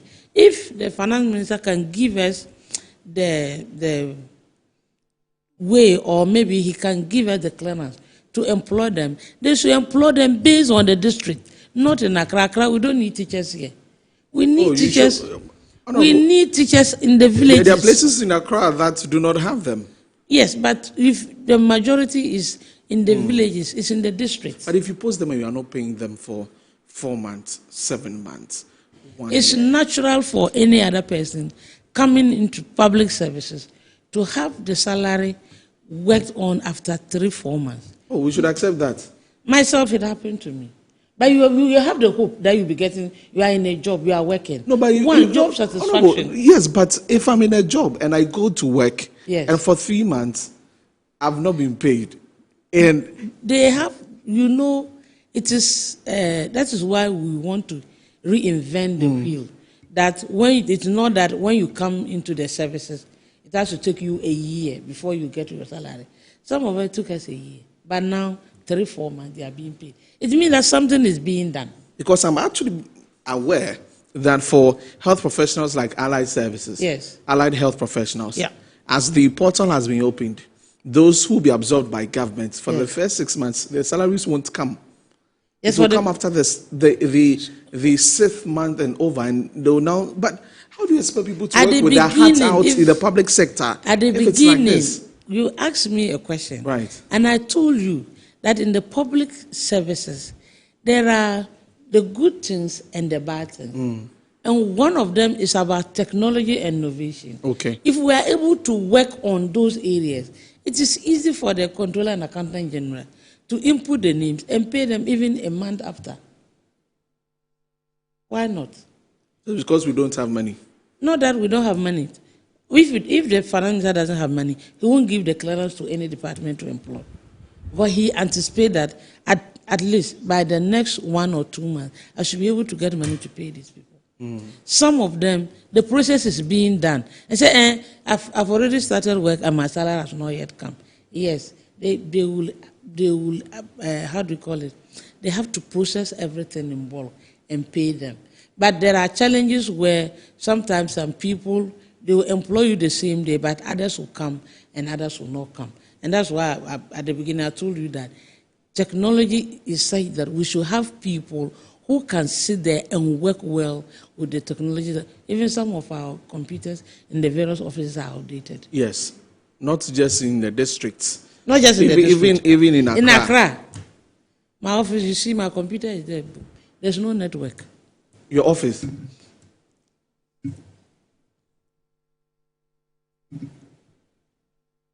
Oh. If there is no network, somebody can start something, and there is no network. Oh. The network fluctuates. No, that's one. I will stay on that. Why? What's happening? Then how do you work? No, we are working. That doesn't mean that I don't work. No, I mean, of course, but we are the same person talking about technology, yes. And one of them is that you have something that is connected to the internet and makes the work easier for you. Yes. So if in your office you have challenges like this, I'm not the network provider. Sometimes, even sometimes when you are making a call, how does it happen? You say, hello, the network is no good. But for the internet, there are a lot of other, and I remember from the vetting, yes. Honorable Patrick Boma mentioned that yes. your outfit is one that gets a lot of money. A lot of money to do its work. So let me ask, what has been done with the monies that you've received? Getting the money from where? GOG, donor agencies. Donor agencies. We haven't gotten any money from donor agencies yet. I mentioned to since 2025. I mentioned to you that we have implemented the NSPRS 1, and that one was from donor funding. Okay. They have access to do the two. The two. So that the donor agencies will come. As a minister, I have formed the steering committee of 22 people, with me, myself as the chair, and Professor Bawole as the vice chair. We are working on the document. When we finalize the document, we send it to Cabinet for approval. Then we now use it to look for donor funding. That donor funding that we got during the MPP regime is finished. They use it at the passport office, DVLA, births and deaths, Shraj. That was what the money was meant for. It was meant for easy case management at Shraj, easy assessment of passports at the passport office. DVLA, they implemented a number of programs and even bought vehicles and motorcycles for them. Then the Secretariat itself didn't have equipment. They have to buy equipment for the Secretariat itself. We didn't have projectors, we didn't have public address system. It's from that money that they were able to organize all those things. So if you come to the office, you see all those things in place. Have you received money this year to work? For now, we have not gotten any donor agency. No, from government. From government, at least. They have given us what we can use to manage our activities and make sure that we finalize the National Public Sector Reform Strategy. For the year or for a few months? We are thinking that by the end of the year we should finish and present it to Parliament, to Cabinet. I'm talking about the resources, though, the money. Government agencies or an office that is affiliated to the president. It comes in every 3 months. It's a quarterly. Okay, so every 3 months. So you received for the first quarter? Yeah, they've given us money for the first quarter. And that is why I've started my consultative activities. Okay. Yeah. Okay. Right. We have a few minutes to go. I have quite a number of other questions to ask outside the role. In fact, we'll get into Parliament where the minority is saying that the president should reshuffle because some of you are holding roles as MPs and ministers. You are not coming into the House. That assessment, yes, is true and is false. You've been to the House often? Often. What about your colleagues? They come. They come? They come. We've seen videos where, when Parliament was in session. Unless they've traveled or they have other activities. Is that not a worry? And it's why? We have 186 or 187 MPs. We need at least 100 and something for 100 and maybe we can say 115 or 120. And you always have at least 120? At least. If you see the chairs empty, they are either at committee meetings or they are in their offices. You are saying they come to Parliament? They come to Parliament. You can check from the records. They come to Parliament. And look, for the first time in the history of this country, 60 ministers. It means that these ministers have a lot of work to do. But Parliament is also... And he didn't take all the ministers from Parliament. Some, like, for instance, Western Housing, is not a parliamentarian. Right. Do you understand? The Deputy Minister for the Attorney General's Department is not a parliamentarian. So even if they are all parliamentarians, you take the 50 out, we still have enough numbers to form quorum to do government business. Meanwhile, some of them are not parliamentarians. But let me talk about this issue this thing that I'm also working on in my office. A comprehensive gender strategy. Yes, I'd seen that you're working on a strategy like that. Yes, a strategy like that. You see, when you talk about the comprehensive gender strategy, it comes to the mind of people that, because she's a woman, she's talking about women. No.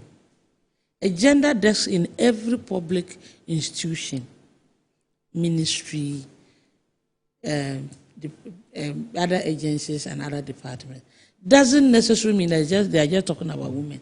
Gender is either a male or female, right? Right. When they say put your gender, you see either male or female. So why do people think that I'm just talking about women? I'm talking about inclusivity. I'm talking about equity. I'm talking about people understanding that at the end of the day, when you close and you are going home, you should understand that Gender is not about women or ladies or girls. It's about everybody. So that particular strategy, we are working with the Public Service Commission, the Gender Ministry, the local government ministry. Right. They are all on the committee. Mhm. So that at the end of the day, if we are able to implement it, we put gender desks on in each and every department and agencies, plus the district and municipal assemblies. So that anything that has to do, because we are aiming at eliminating gender-based violence. When you say gender-based violence, say, oh, it's the men that are always beating their wives. No. There are women who also beat their wives. We've seen that. We've seen that. Right. So that's a strategy that we will be following. So you're watching Good Afternoon Ghana on Metro TV. We have a few minutes to wrap up with Honorable Lydia Lamisi. Okay, please pardon me. Let me say, pardon me, Akanvariba. We've had some messages on Facebook about your constituency. We'll get into that. But in all of this conversation that we've had and the time you spent at the Secretariat, what's your vision for public sector? Simple. Effective, coordinated, and transparent and accountable public service. Sorry about that. Don't worry. Yeah, please take in some water. We're live on Facebook, Metro TV Ghana. You can join us live on there. Also on DSTV channel 277 on radio 94.1 FM. Yeah. So efficiency, efficient, reliable, coordinated, transparent, and accountable civil service, right. Public service. That's all. What would be the biggest obstacle for all these things that you have mentioned? Technology and innovation, capacity building, and you won't say resources, money? Our government is there to provide money. Okay. Yeah, money is one of the resources. You need the resources to go across the country and see what is happening. Yes. So the money there will be on Honorable Atufoson's neck to help. He will provide and give us some money so that you can do that, because the public sector absorbs a lot of Ghanaians. Yeah. And that is it's one of the backbones of the country. Because if your public sector is weak, then your country is basically... People will not even do business with you. Yes. But to be difficult to register companies in your country. To be difficult for them to get passports when they come into your country. To be difficult for them to register their vehicles when they are working. So the public sector needs to be robust. It needs to be efficient. It should be real. If I need a driver's license, it should take me just hours to get it.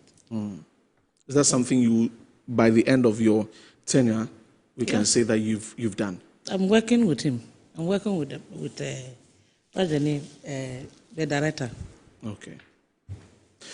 So we want either the NGO, the other government and governmental organizations to come and support us with money, because we have a lot of activities that we need to do, and government alone cannot.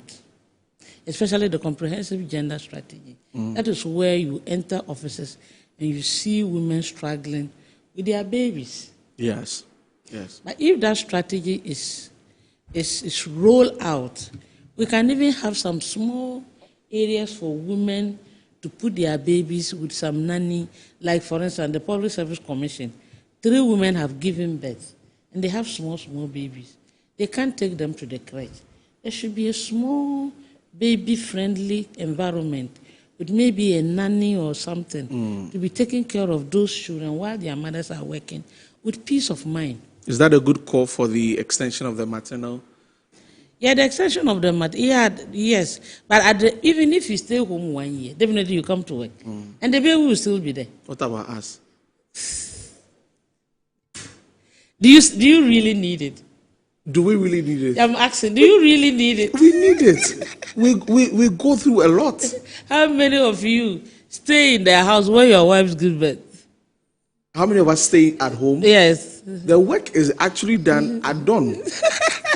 In the night Dawn. at dawn, and then we'd have to come back to work in the morning. But the baby, 1 month is not enough. So you, madam, I'm putting it to you that help get us a the 1 month maternity leave. It won't solve the problem.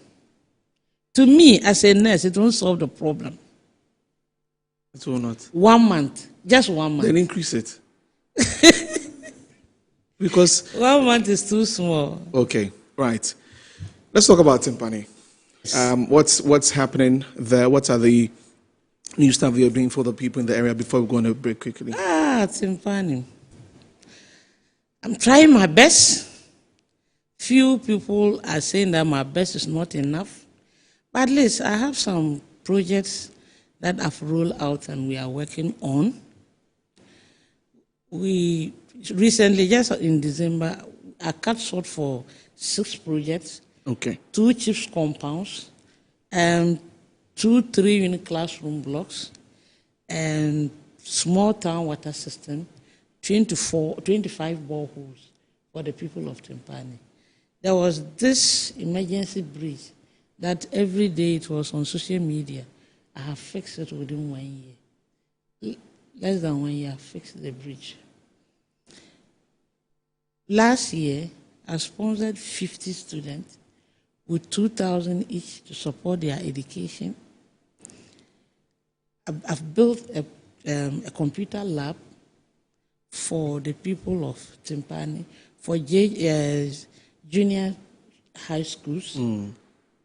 I have, with my health insurance, I've started 2 chiefs compounds, the modern ones, not the old ones, the modern ones. I've roofed it. And I am, this year, God willing, I am likely to plaster it and maybe paint it and hand over. But the massive project that I have now is that I've gotten 14 communities that we are putting under the rural electrification. The ministry had challenges with transportation. So I used my common fund to transport all the materials. I've gotten 6 vehicles into the constituency. Okay. With pools. That is just this. Within this period, this right? Period that okay. I have done this. But the other one that we were in opposition, every year I make sure that as for the student, it's constant. Okay. So for the 5 years, I've gotten 272 students. Okay. That I support them. I've built. We have to go on. We have to go on a break, and then I'll come back and you continue with that. With in my fact, the way you're mentioning the thing, it looks like when you're in opposition and an MP of the other side, things stall, and when your party is into, it moves faster. Eh? Yeah. Okay. We're taking a break now. We'll be back shortly and continue the conversation here on Good Afternoon Ghana.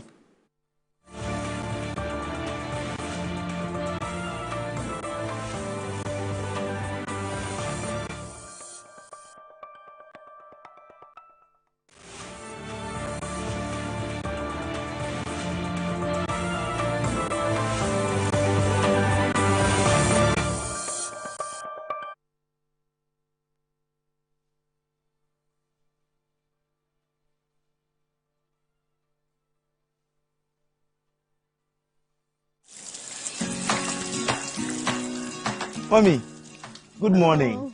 Good morning, my son. How are you? I'm fine, thank you, Mom. How about you? I'm fine. Joe, I just saw your mom doing her usual morning routine.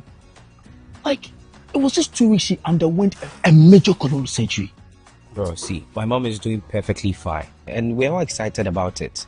It was minimally invasive surgery, and the recovery has been very fast. Minimally? Hey! No, wait. What do you mean by that?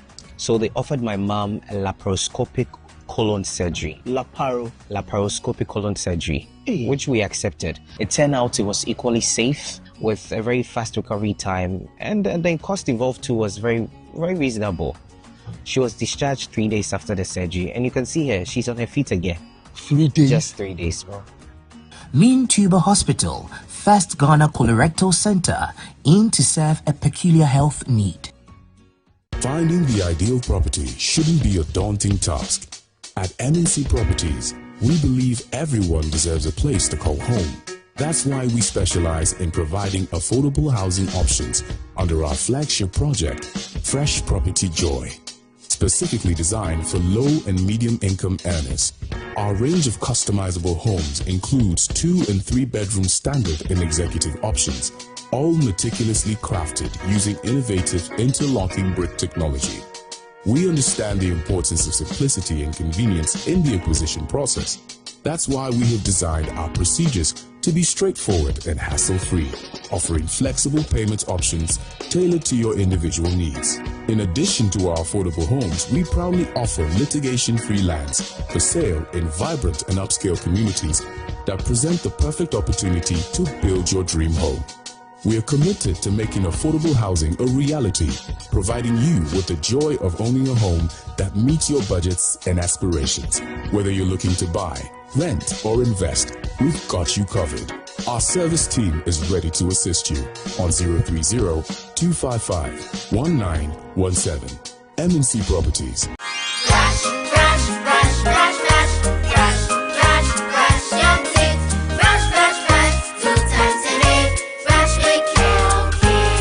Hello, my friends. My name is Calkit Toothpaste. Wow. I was made to be gentle on your gum, but protected. I will protect your teeth from cavity, make your teeth whiter, stronger, keep your mouth fresh all day. And best of all, I'm strawberry flavored. So put on a smile and try me. That's amazing. Just try me. That's my job. If you say so, jump on my brush. Makes your teeth stronger, chicky whiter, chicky stronger. Yay! You did it! I'm glad you like your new toothpaste. Don't forget to brush both day and night. Calkits. Happy smile.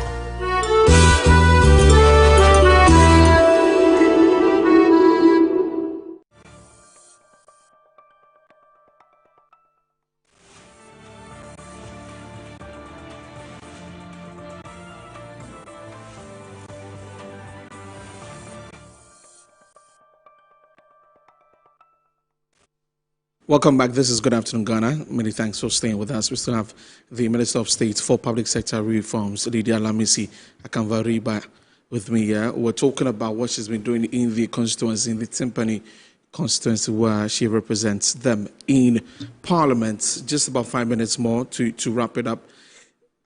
Peace is one of the things that everybody is calling for in the area of the Kusak traditional area.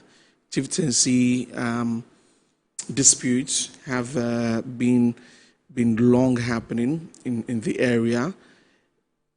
For you, as a member of Parliament for Timpani and for your other colleagues in the area, how do you feel when every now and then it comes up? And knowing that, as you mentioned, you're putting in developmental projects here and there, and when there are some of these things happening, it can disrupt that development that you want for your people?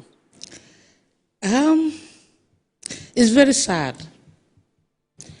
I say it's sad because, look, let me give you just this small one. My officer was under training, and they gave me another officer from Parliament. So I told him that, Charlie, I'm going to the constituency for the Christmas. Mm-hmm. A day before, this guy came up with a story. The father is sick, and that the brother has come to dump the father on him, and that he cannot go and leave the sick father. And I'm like, a police officer is telling me this. So I went back and sat down and observed that it's because of the crisis that he didn't want to go. He didn't want to follow you there? He didn't want to follow me there.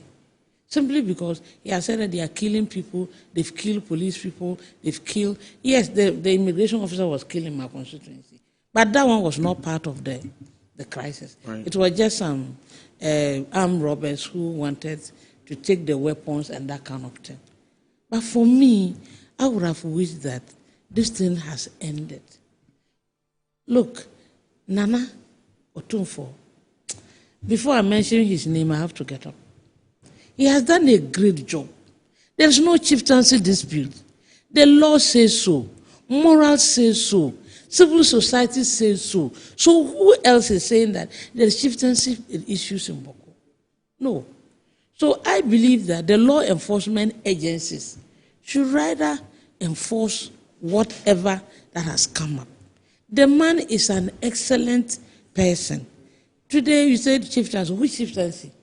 The man that has been in skin 40 years ago. He just celebrated the 36th Saman Pits Festival. And you are saying that there's chieftaincy issues. So the chieftaincy issues have been there for 40 years. They have gone through court, committee, whatever, finally Otunfo. So we will plead that, look, the young people that are doing that, they should stop it. They should let us stay in peace. Boko is becoming a ghost town. When you post teachers, they won't go. Especially the whole of Kusago area. You go to a whole school, 2 teachers. Because people don't want to go. We are suffering. Our children are suffering. I am old. My children, my grandchildren, they are all in Boko. They are all in Kusago. What are they going to do? They won't get proper education. They won't get all the facilities. His Excellency has done well by giving us a redevelopment fund. But is that all in all? Even if you redevelop the place, and now they go around burning people's houses. The majority leader's house was burnt. Yeah. One of the police officers' house was burnt. I think some of us, our houses were spared because we're a bit outskirts. The Binduri MP's house was burnt. We, the 6 of us, we meet all the time. We meet our opinion leaders in the diaspora, and we are pleading that for now, they should let it go. That's all. So that's a plea from Honorable Akanvariba that peace should prevail in the area. They said there is no court judgment. All of us, all the 6 of us, if you ask me now, I will show it to you. 2003, when they went to court, the Supreme Court. So apart from review, what else? Or they want to, they now want us to travel to The Hague. So this, for this one, really, frankly speaking, I will put everything at the doorstep of the law enforcement agencies. They should try as much as possible to keep calm in Boko. Boko need development.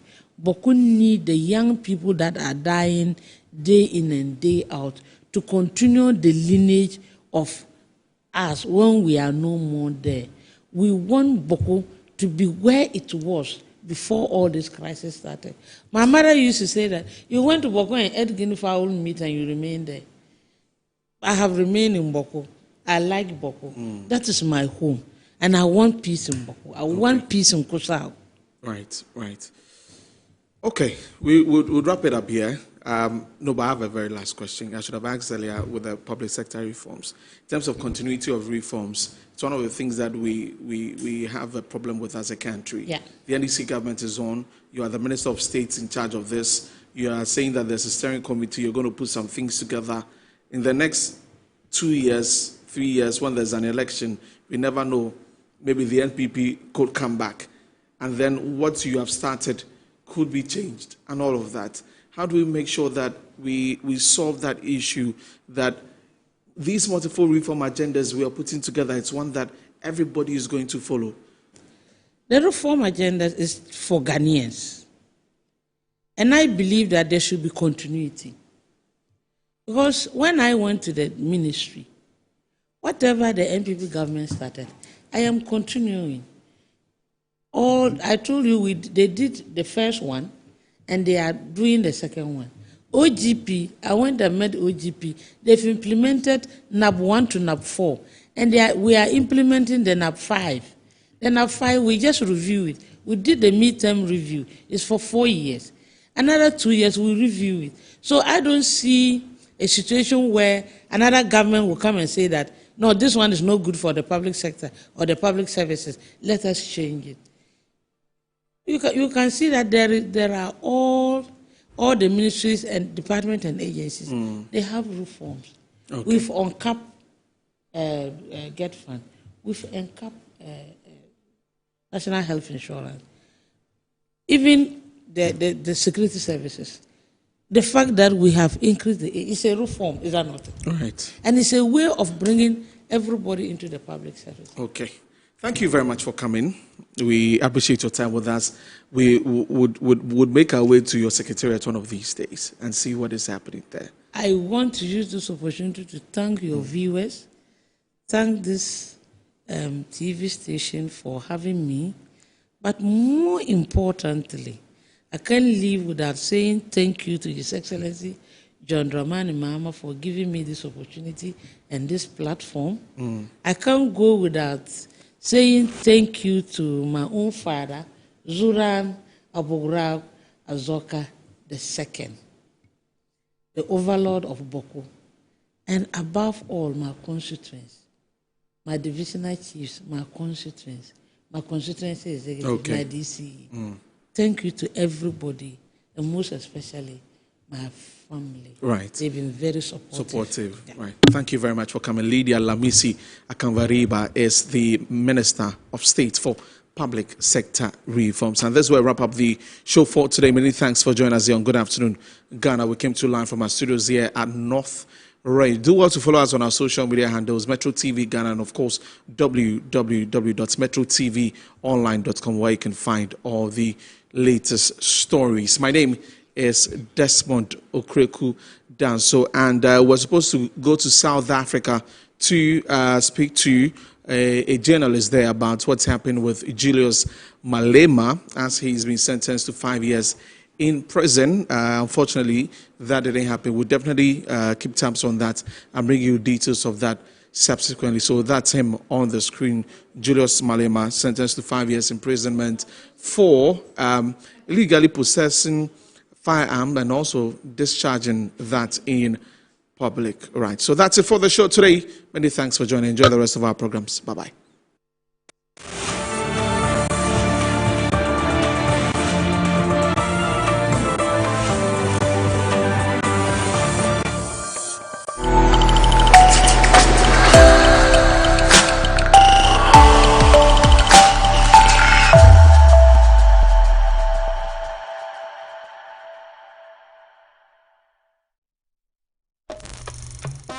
Africa's strongest arm wrestlers and the most powerful pullers are coming into town for the 2026 Africa Arm Wrestling Championships.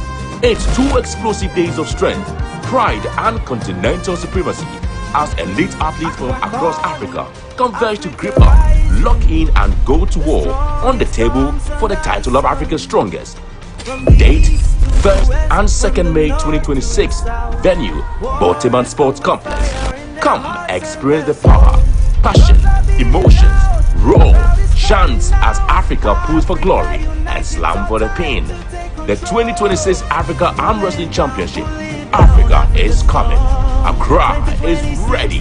Contact 0244 280802 for sponsorship and information.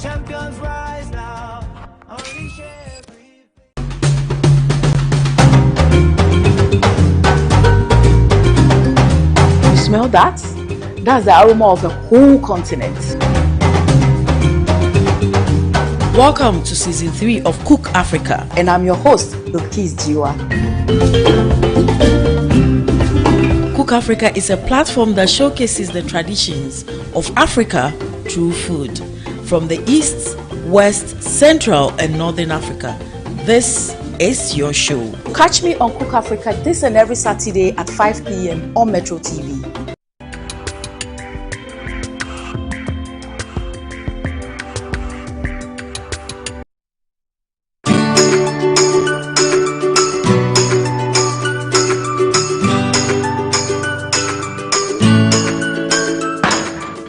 Hey, Banti, why you there? Well, lie, tell lie. Today, go give me my money. Oh, my guy, what's up? Oba unze mi dina dede baby. Scano ASA. 500 cedis per. Ah.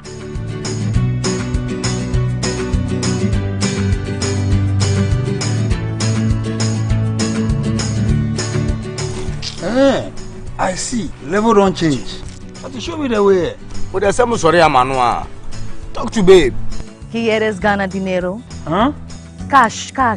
Yes, cash. Let me show you the easy way to make money with one chat. Visit the Wanna Own website at wannaown.us. Sign up with your phone number and get ready to play. Select games on the home page and then select one-shot game. Deposit to make an entry, then pick a number from 0 to 99. If your number comes up, you win a cool 500 cities. So it'll be easy like that. Just like that. So I'll go fit buy my dream car. Por supuesto. Just visit wannaown.us and win some cool cash prizes. It's Bemi. Boom! You need too much. Play responsibly. Gaming can be addictive. Accredited and endorsed by the Gaming Commission of Ghana.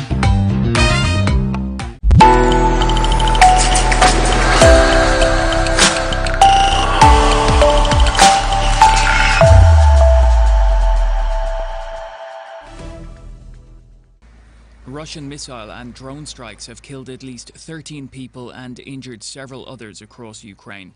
The cities of Kyiv, Odessa and Dnipro were hit in the overnight attacks. The Ukrainian President Volodymyr Zelensky said on Wednesday that Ukraine's top diplomatic priority is securing allies' help to buy and build more air defense systems.